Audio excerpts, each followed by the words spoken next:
সকাল সকাল আমি আর সাদিয়া যদি মিলকার এরকম একটি লাল পানি খাইতে পারি তাহলে কেসা লাগবে হে বলো তো বন্ধুরা।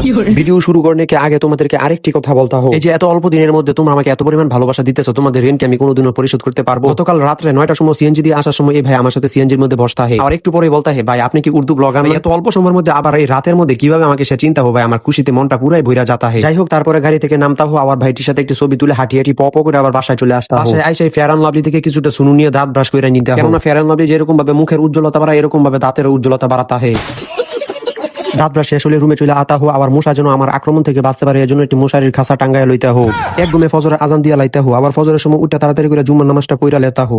সকাল সকাল ফজরের নামাজ পইরা রুমে আসি, দেখতা হো কি আমার বয়স্ক ছোট বোনটা আমার জন্য চা বানায় রাখতা হে। আর ওই যে ভিডিও শুরুতে বলছিলাম হে আমি আর সাদিয়া যদি এক কাপ চা খাইতা হো তাহলে কিরকম লাগতা হে, দেখবেন খুশকো বললে ওইটা দেখা লাগে এখনো একদল বইয়া রাখতা হে। বইয়া থেকে কোনো লাভ নেই, ওই বহে চা আমি আজকে 1 লাখ লাই খামু হে। নজর লাগালে লাগাইতে পারো হে, এই গরম জিনিসের মধ্যে নজর বিনেহি লাগবো হে। বন্ধুরা আমি বইয়া বইয়া চা খাইতে হো, আর তোমরা এখনো যারা আইডিটাকে আনফলো করো নাই তাড়াতাড়ি আনফলো করে দিতা হো।